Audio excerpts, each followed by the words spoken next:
Hello, everybody. Welcome. Check that out. I got here on time today. Got all set up, and I think you can see me. No crashes into this Thursday Tea Time Live. Welcome. If you're joining me live, I'm streaming on YouTube and Facebook. And welcome equally if you are catching up later on, either on YouTube and Facebook, and also, of course, on the podcast, because you can just listen to the delights, which are my ramblings on a Thursday tea time around history, what's happened in this week in history, and let's see wherever that takes us. So welcome if you're joining me and you've been here before, and a very warm welcome if you are joining us for the first time as well. Now, if you want to, please add comments as we go along. I will do my best to keep my eye on them, and let me just turn my mails off so that I don't get pinged while we're on. That's a very annoying noise in the background, isn't it? Sorry. So you can live chat me. I will look out for your comments as we go. Welcome again. The other thing is, please, if you don't mind, smash the like button. That's apparently what you're supposed to say. Smash it. No, don't really smash it. Just press it. Just tap it.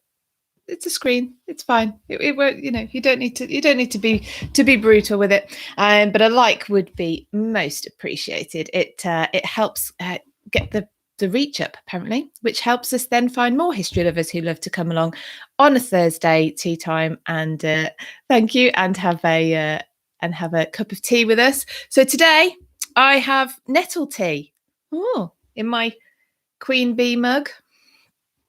B for Broad, I presume. So I don't know what time it is where you are in the world, but whether you're having your breakfast tea, your afternoon tea, or your chamomile tea for just before you go to bed, then hi and welcome. As usual, loads of things to chat about today. I'm hoping that and I think she's going to be here. Rachel is going to be able to join us on YouTube today, just because she's one of my YouTube members. And when you're a YouTube member, you get a badge next to your name, and I want you to see them. So I've done them all as Elizabeth I, because, as you know, if you've been following me for any time at all, Elizabeth I is the lady who got me into history. And Rachel has Elizabeth I badge next to her. And also later on, I'm going to be showing you what's in this box. It's not from those people. It's just a box. Good morning, David. Welcome. Good morning. And I hope I help you wake up. It's 8 o'clock over there in Canada. Yes. So stick around, because I'm going to be showing. I don't want to give these people a plug. There's something in this box that, if you are a Tudor fan, especially an Anne Boleyn or Elizabeth I fan, you will want to see what's in that box, won't they, Judy? Judy knows what's in that box, because Judy is the one who sent it to me, and you will definitely want to be seeing what's in that box. So yeah, cool. Let me also show you another thing. So I've mentioned Judy can't stay long. Well, that's okay. I'm going to save it to the end, but I will let everyone know where they can find what's in this box if they want one for themselves, and about your charity. The other thing I was going to say, so if Rachel does come along, she can, let me show you on YouTube, Facebook, sorry, you won't be able to see, but basically I've been able to make, ciao Monica from Italy, joining us from Italy. I've been able to make these custom emojis on YouTube. So you can join my YouTube as a member from 99p, and you get these badges, and you get these custom emojis. So I've done them using teacups, for those of you listening on the podcast or watching on Facebook. So they're teacups, basically, and I've got a love one I'm going to put in the chat. I've got a wow one, because you've got to have a wow in case I say anything that makes you say wow. I've got a sad one, because there are things that happen that are sad, and then I've got a laugh one, and they're all teacups with, so obviously the love is a heart, the wow is the wow emoji face. Sad is a blue, for being blue, face with a downward smile, downward lips, and then then the laughing one is a teacup with the word laugh on it. So it's all just very, I don't know, frivolous but fun, no?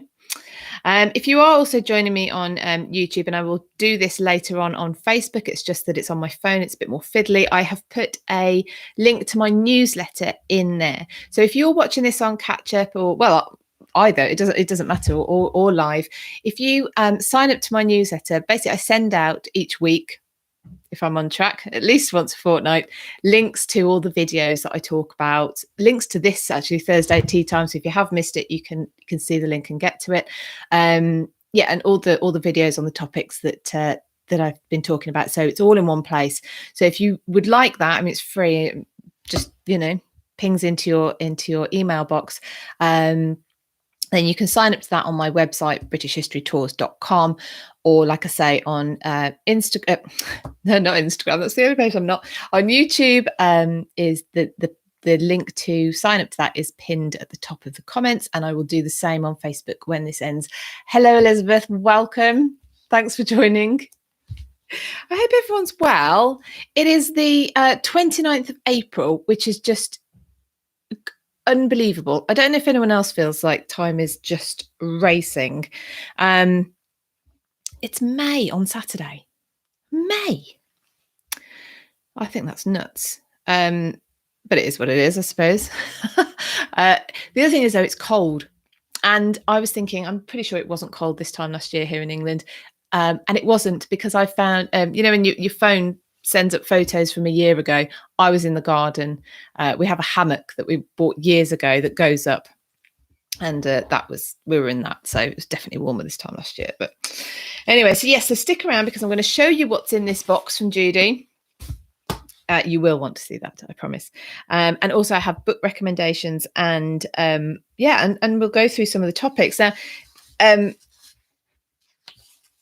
was going to say yes, and add, like I said before, but to those of you who've just joined us, please pop into the chat if you want to add anything, ask me anything. I can always refuse to answer, as I refused one email the other day, but that's another story.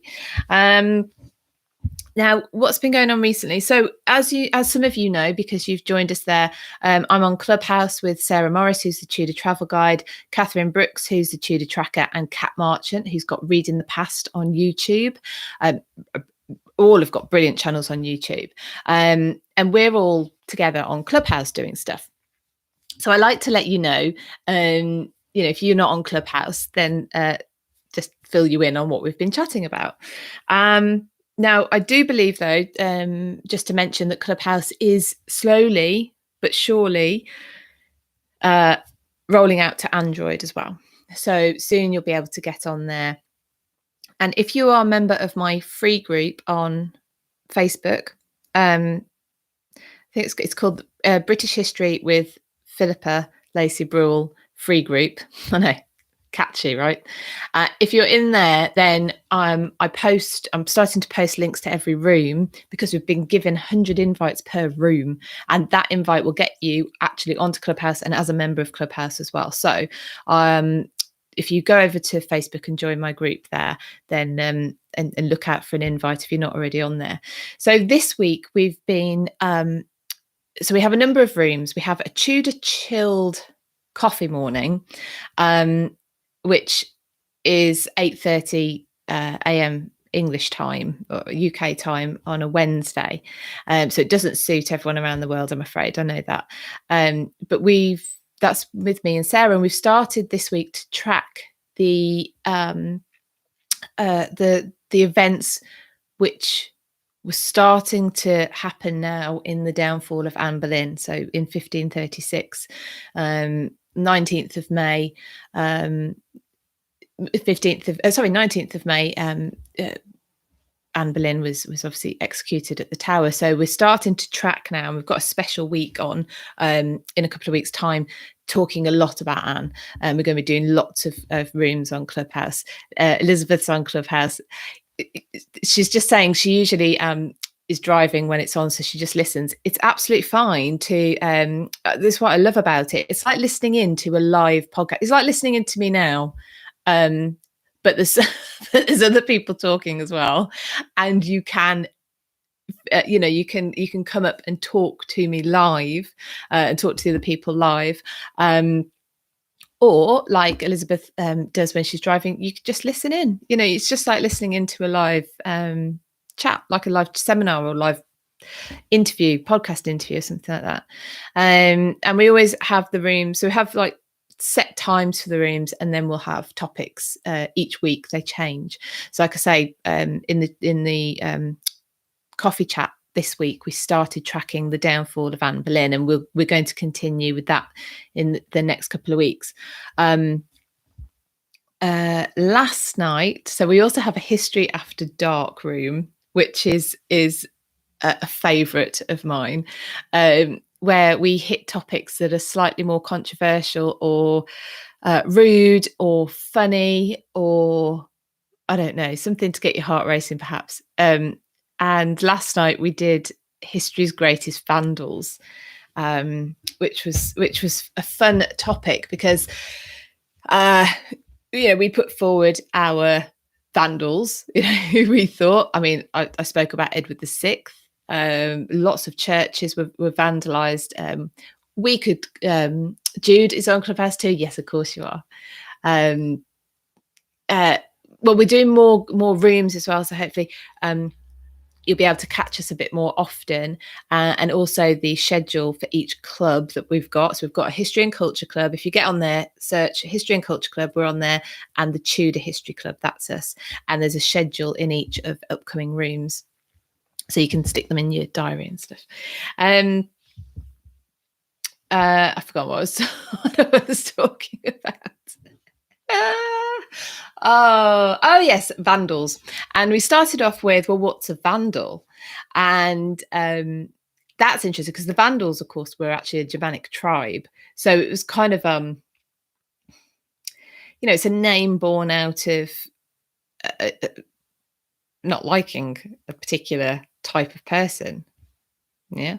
Or a particular race, or what we would call race, but technically that's not true. But and then that gets connotations of whatever. So I mean, the Vandals, there's obviously a grain of truth there. But anyway, so Vandals, and it's how do you term a vandal? Because what we sort of went through is that history's vandals are mainly doing it for a reason. They're not just doing it to be destructive. So for instance, Edward VI, it was Reformation time. Catholicism had to go. Remnant, all the idolatry had to go. So even on his uncle's tomb at Worcester Cathedral, that of Arthur Tudor, Henry VIII's elder brother, the statuettes have got their faces slashed off. There's only half of Jesus there. Nothing, no holds barred. There was nothing out of bounds. Now we could look at that as an act of vandalism, but it's not a destruction without purpose from the person who did it. So anyway, it's a very interesting conversation. We also got onto Oliver Cromwell, of course, all the the castles that were slighted, again churches, and then also the Eleanor Crosses. If any of you have heard of these are the 13 crosses down from Lincoln through to Charing, which is where you get the name Charing Cross, and there were 13 of them, all put up at the overnight stops of the body of Edward I's wife. She died probably of malaria, and the overnight stops were marked with crosses put up obviously after the event. And when I say crosses, they're they're not what I thought of as a cross. It's a statue, really, like really ornamental. Ornamental. If you think of a really elaborate tomb, and pillars on the tombs, and they're like that. There's a outside Charing Cross station. There's a Victorian replica of what they think the Charing Cross looked like. The location of that one is now I've done a video on it about it actually on I think it's still on YouTube. It's about Charing Cross and the most sort of unusual why it's the roundabout that you want to go and see, because it's a traffic island. I think in America you call it a traffic island. I call it a roundabout. And in the middle of this traffic island is now a statue of Charles I looking down Whitehall. He's on horseback, and that's the site of the Eleanor Cross, the Charing Cross. Well, anyway, that was destroyed by Oliver Cromwell's forces. It's also the site where a few of them, the signatories of the death warrant of Charles I, were hung, drawn, and quartered once his son came back to the throne, or once his son came and the monarchy was restored. Hence why I did a video about that island, that traffic island. But yeah, so Oliver Cromwell was there. Obviously, Thomas Cromwell for the and Henry VIII for the dissolution of the monasteries. So that was an interesting conversation. Quite funny at times. But yeah, we've also done. This was good. I don't know did any of you catch? Sometimes I can't see who's in the audience on Clubhouse when I'm sort of moderating, or as I keep referring to it, comparing, because I forget what the proper word is. We did Henry VIII's divorce petition or annulment petition, and the events that were happening in Italy at the time. So I've made contact with sorry if you can hear my stomach rumbling, by the way, it's really loud. I've made contact through Clubhouse with a lady called Bia Landini, and she is a tour guide in Italy, in Florence. And she is an Italian tour guide who loves, obviously, the Italian history, but loves Britain. And obviously I'm a tour guide over here in Britain talking about British history, who will get to Italy as much as I possibly can. I absolutely adore it. So we kind of saw each other in each other, if you like. Anyway, made a connection, and we did this room together on Monday night, and Bea put into context for us what was happening in Rome with the Pope at the time that Henry sends this annulment petition. And okay, the annulment petition wasn't out of the blue, of course. The Pope knew that this that Henry was trying to divorce, annul his marriage to Catherine of Aragon so that he could marry Anne Boleyn. It's all known; they all knew this. Amanda loves Florence as well. I feel like I need to package in, I don't know, all the times that I should have been there I just want to go and spend loads of time. Oh, I can't wait for everything to open up again properly. Elizabeth said that one was so interesting. I also wondered why the Pope was preoccupied with other things and not giving Henry, excuse me. Oh, I can't open up the rest of the comment. And not giving Henry his way. Yeah. So basically we talked about, or Bea filled us in with the like I said, what was happening in Rome. Now, this is really soon after the sacking of Rome, which was, I think she said it was 10 months worth of looting, murder, rape, pillaging. Just the city, the population of the city almost halved through either death directly from these rebellious forces sort of coming in, and basically in totally undisciplined troops that had no leader anymore, who hadn't been paid, so anything goes, right, in their minds. And so people would have been murdered. Then they also apparently brought with them the plague,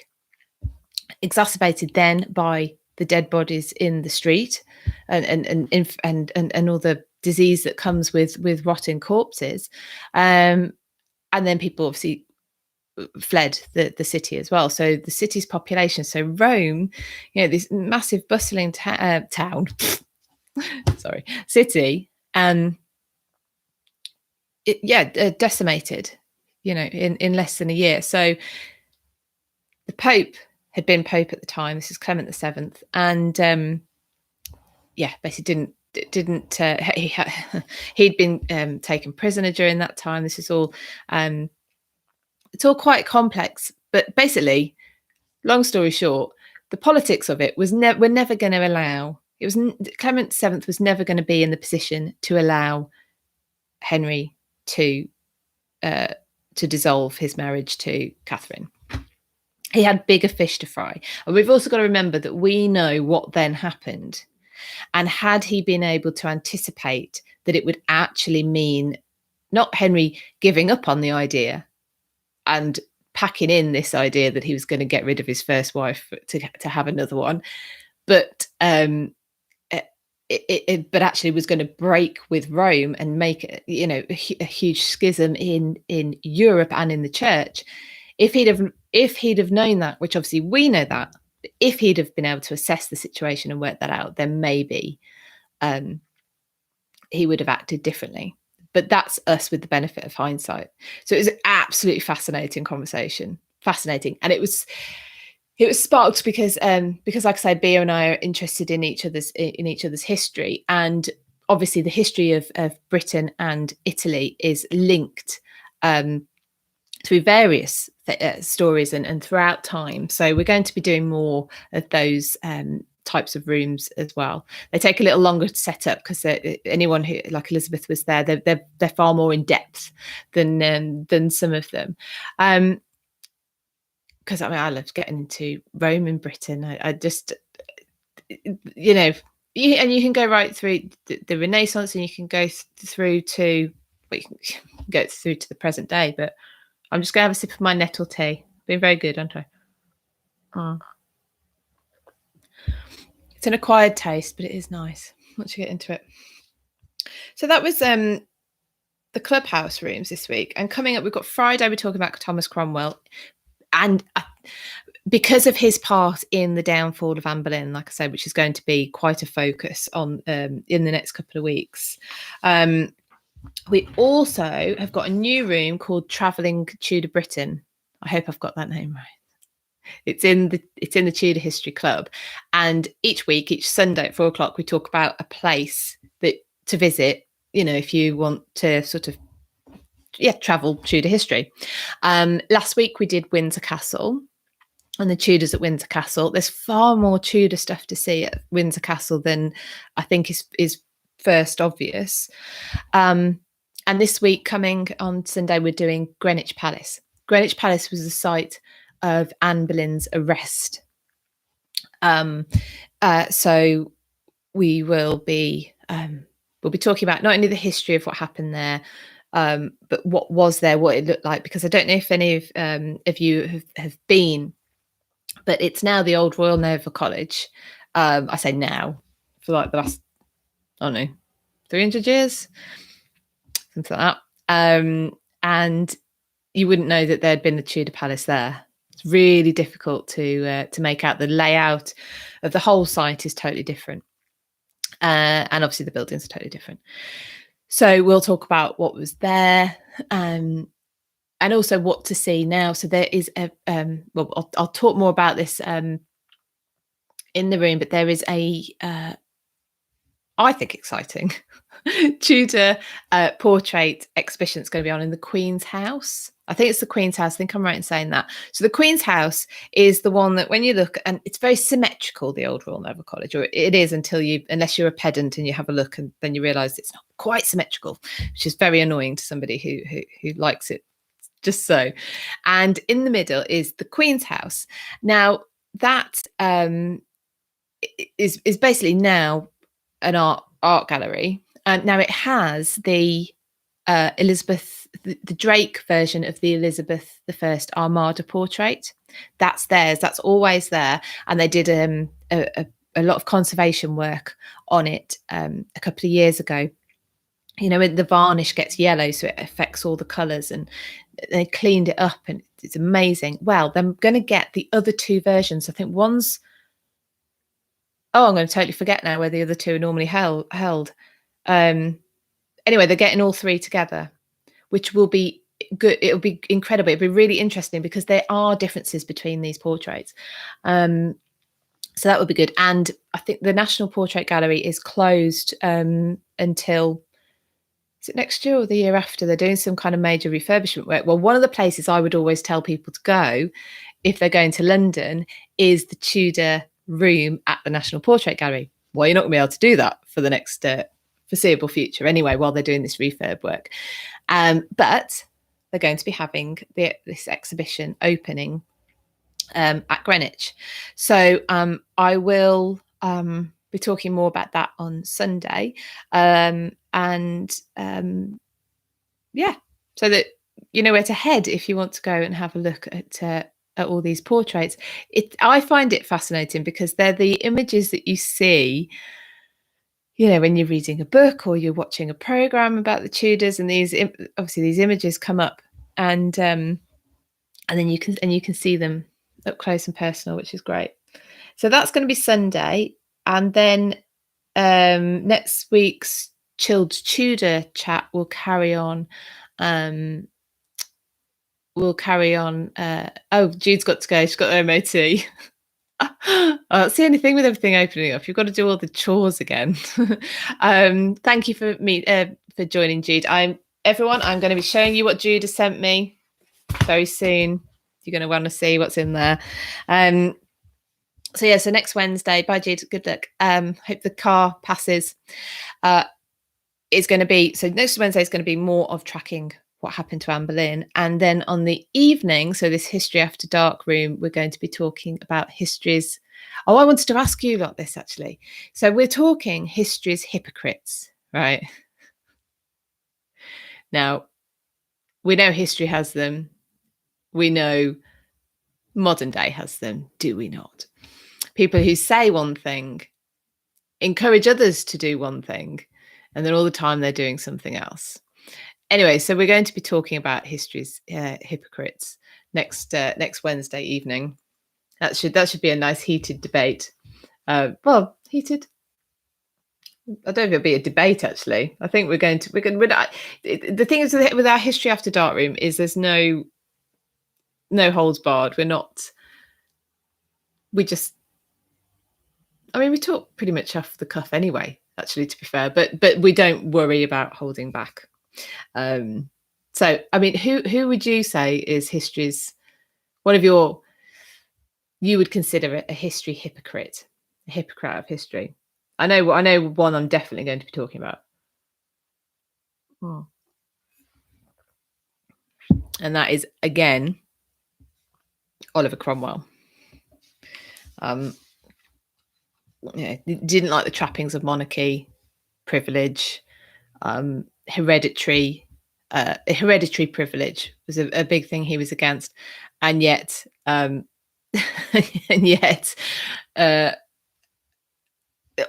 his funeral was pretty much a state funeral. Basically when it came to it, Windsor Castle survives, by the way, because Oliver Cromwell liked it. There's another couple that he favoured.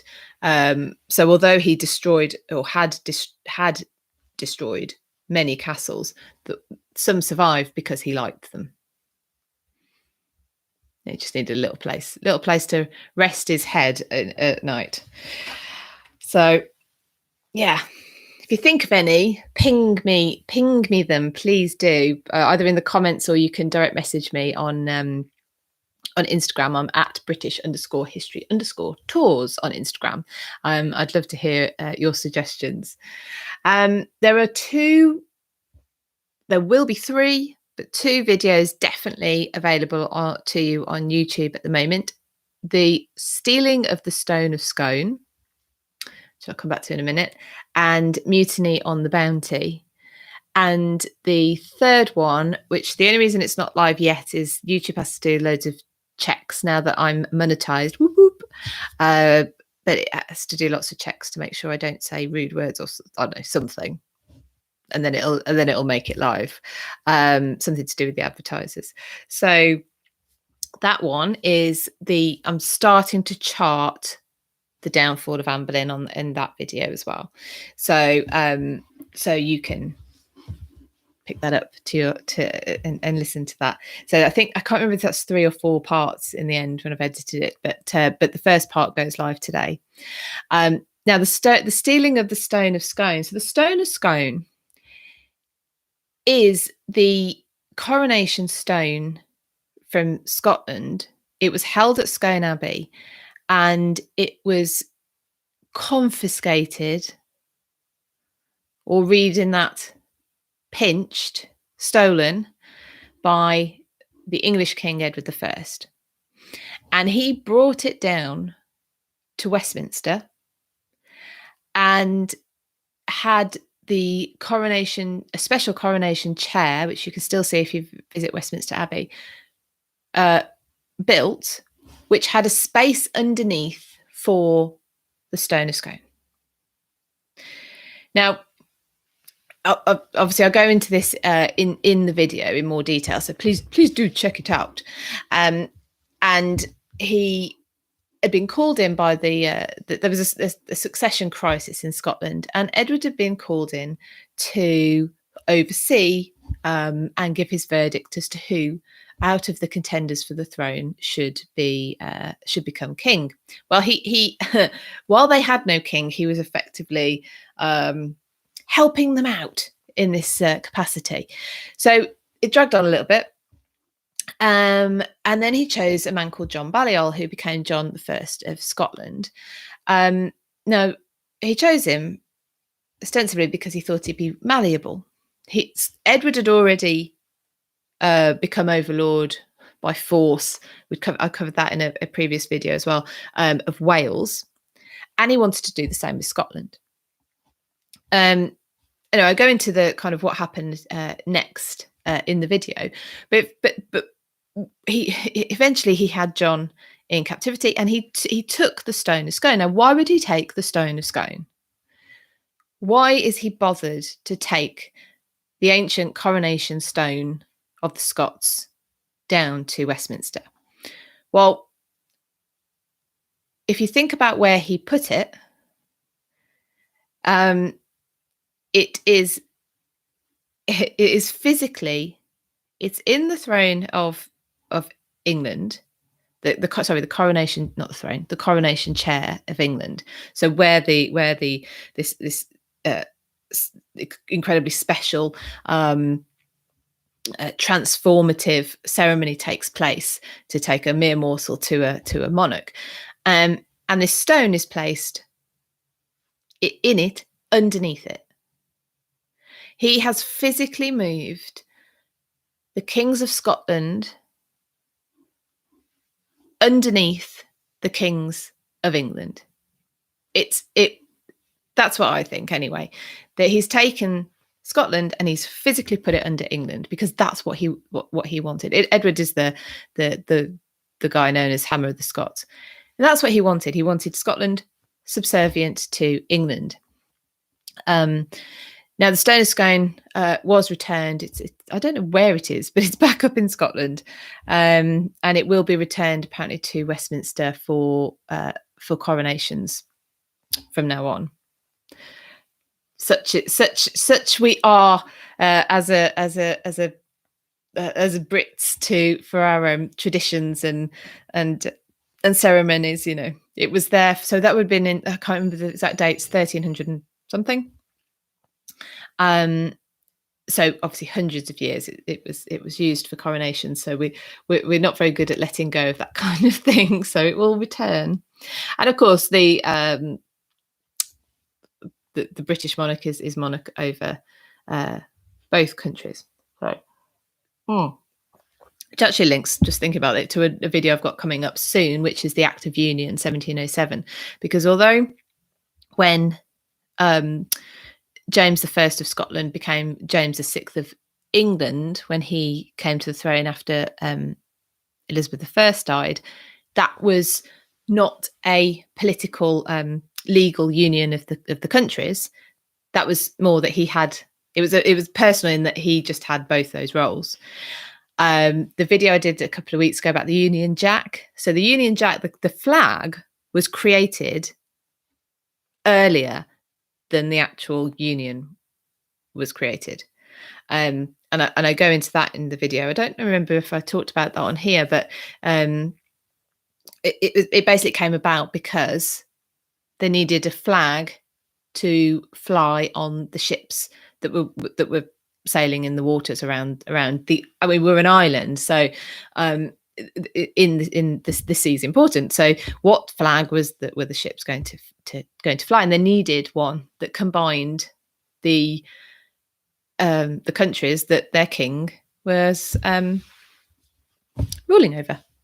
Anyway, so that's another video as well, but that's about the Union Jack. But the actual union didn't happen until the final Stuart monarch, which was Queen Anne. And that's why we get, I don't know if anyone else ever thinks about this, and maybe it's just me, but how many different names we give our country. So it could be Great Britain, Britain, or the UK. What's the difference between the UK and Great Britain? Well, it's not. It's the United Kingdom of Great Britain. And that's what happened in 1707. So anyway, the video about that will come out on the anniversary of that, which is Saturday. She says, having to think about it hard. So yes, so that's coming up. Another one. So obviously, I'll do part 2 of the charting of the downfall of Anne Boleyn. Available now, though, if you're interested, is I have a Anne Boleyn at the Tower of London video. So that's already on YouTube and available.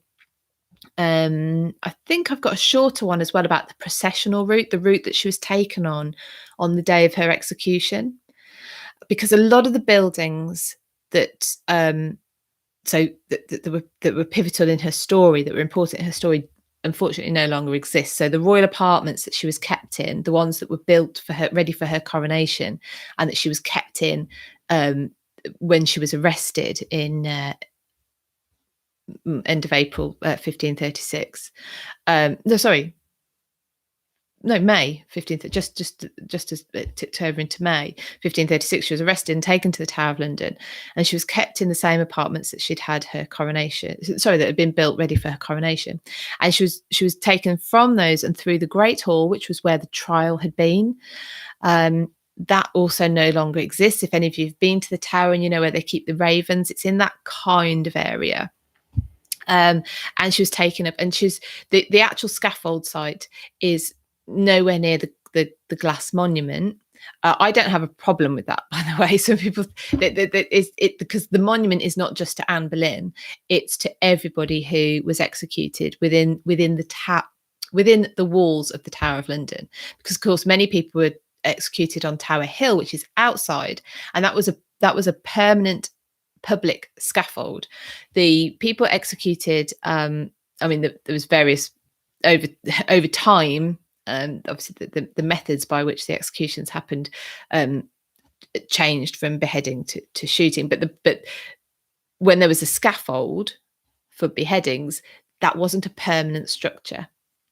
So there isn't a permanent scaffold site within the Tower of London, within the walls of the Tower of London. And where Anne Boleyn was executed, it can't be exactly pinpointed, but pretty much we're pretty sure it's between the White Tower and the Waterloo Barracks. So in that area there. Anyway, so that video is already there. There's 2 videos already there. You get, and actually, there's a third one. There's busting some myths about Anne Boleyn. And we did that live. Claire Ridgeway and I, we did that live at the Tower of London.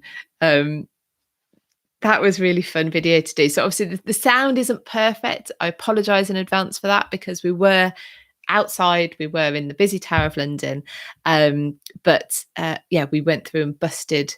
Well, I basically got Claire to tell us all about the myths that had grown up about Anne Boleyn at the Tower. Things like she didn't come in at Traitor's Gate. She came in through the Bywood Tower. That's in the video that's going live today. I'll show you exactly where she did come in into the Tower. So there's loads. If you're an Anne Boleyn fan, then there's lots to do. Now, patrons, you get early access to all the videos. So you had early access to the Mutiny video. So basically, all of the videos you get early access to. And that's just a minimum benefit. The other minimum benefit you get as a patron is a blog. Now, I used to blog all the time. Writing was my preferred way of communicating the history until I got a bit more confident on doing video, and now obviously I do a lot more video. But I do still blog, I do still write. actually, as an aside, I did manage to finish that article that I was telling you all about, the wrath of Mary Tudor, Mary the First, should I say. And I've sent that off. So if you're a Tudor Society member, you will see that in the next magazine. And I do enjoy writing. I love writing. So I blog for my patrons, and there's a blog each month. So I've done one about Jane Seymour, the myths around Jane Seymour. And coming up, I've got one about Anne Boleyn. So as a minimum, that you get the early access and you get blogs. What else do you get? Do you want to know? It saves you looking it up. Let me tell you. Oh, you also get a short version. On the lowest tier, you get a short version of the historian interviews that I do each month. So there's a short version of Matt Lewis, of Gareth Russell, of Leslie Smith. And that's it. And then the next one up, everyone gets a shout out as well. Everyone gets a thank you shout out on here and in my newsletters, which, remember, please sign up to my newsletter. The comment is pinned at the top of the YouTube stream, and I will pop it into Facebook in a bit as well. So yeah, so you get the so I named the tiers. I thought, well, you can't just how do you name the different levels? I know what I'll do. Right. So the lowest level is upper class, because we're all at least that now. The second tier is nobility. So as well as all the other stuff I've just said, for that you get obviously full library access to everything that's already happened for your tier, and you get the full version of the historian interviews. And soon I'll be doing the monarchy series as well, but I'll tell you about that another time. Then the one above that is a royal patron. So if you're a member of the royalty, in addition to all of those things, you get a monthly live history event. So that's like this, but it's more intimate because it's just me and my patrons. You get a free gift. So you can go to my shop on Redbubble and choose a gift. You get that after 3 months, and a quarterly virtual tour. So it's either a virtual tour or a talk, depending on what the topic is. And this last month was the Mary Rose story. What is it that Mary Rose can tell us about herself, what it was like in the Royal Navy at the time, what was the Royal Navy as it was then, and but also about Tudor England. And there are some things that it tells us about Tudor England, which are very interesting. Anyway, that's in there. And then if you go full on monarchy, which I have some full on monarchs in my, there's only limited number of these levels, because you get early access tickets to all of my tours, which are starting. I'm starting to be able to actually plan properly again, which is just very, very exciting. You get behind the scenes content, and you also get a live one-to-one virtual tour with me. It's either virtual if you're elsewhere, if you're in another country. You get 2 of those a year. If you do happen to be in the country, I would be more than willing to do that virtual tour in person. That tour in person. So basically we'll get together for half a day or a day and go and see somewhere of your choice. So it's quite exciting. I really like the Patreon. And like I say, even if you're not interested in the Patreon, you can join me on YouTube and get your stickers and your badges. That's just 99p a month, which I think is quite fun. And if you go to the next tier, then you get the historian interviews in full. Each month you get one of those as well. So there's quite a bit. And I'm enjoying being able to do that, a bit more content, because, it's fun. So what else have we got? I will get onto the unboxing in a minute. But before I do, there's a book recommendation I wanted to give you. What time are we on? Nearly 3/4 of an hour. Woo. And I've already mentioned her already.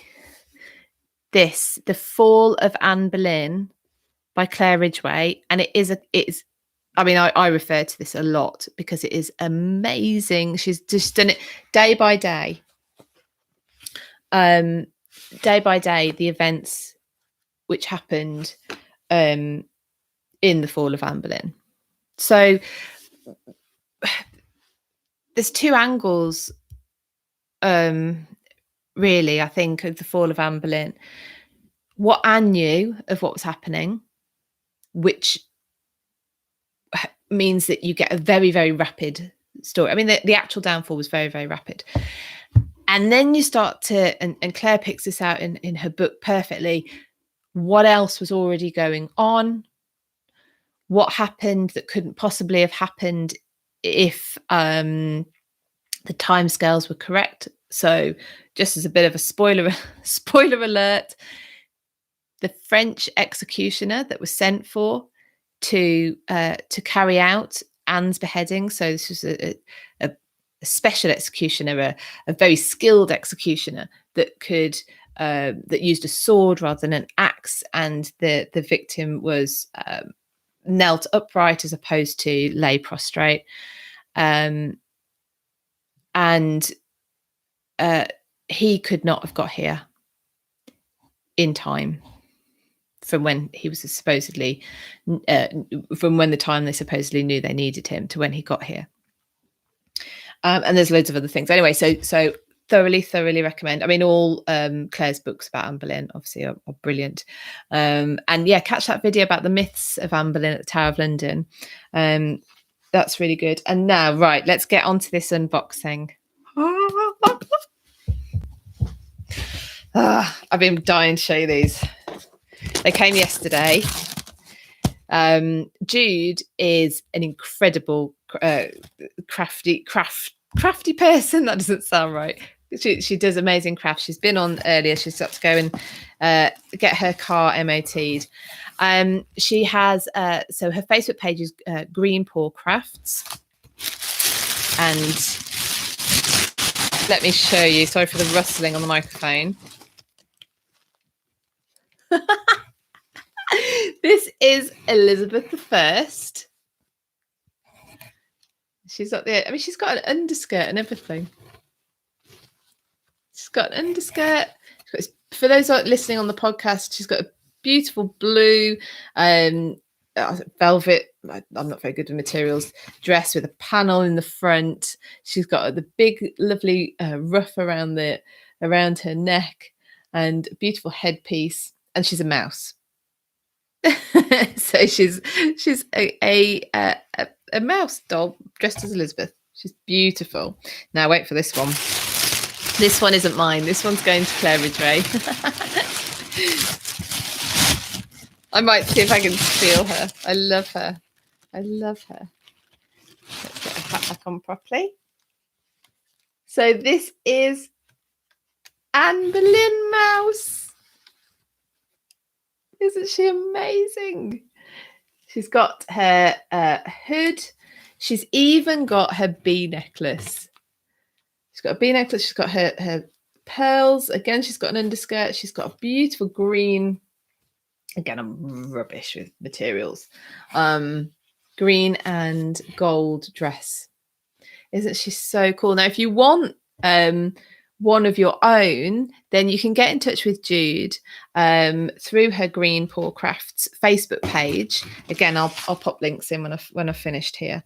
And they're £30 each, and all of the profits go towards Christopher's charity. Christopher was her son who died of cancer. So all the profits go towards the unit that helped him and supported and treated him. So it's a really worthwhile cause, and you get these beautiful mouses. Mouses. So sorry. The English language pedants will be on to me. Yeah, so you can get these beautiful mice. So check out her Facebook page, Green Paw Crafts, and treat yourself to one of those. They're beautiful. Okay, everyone, I'm going to let you go for the day. I think I've covered everything that I can think of to cover. Please check out my videos and share them if you think they're worthy. And And I will see you again this time next week for another Thursday Tea Time Live. And we'll go through more events which happened in history. And yes. So in the meantime, if you have anything you want me to cover, any questions, anything like that, please do pop them in the chat, or you can, like I say, direct message me on Instagram at Philippa_history_tours. Check out my Patreon. It's patreon.com/British history. And you can join me on my YouTube channel as well. All right, everyone, have a fabulous week, and I will see you all next time. Bye.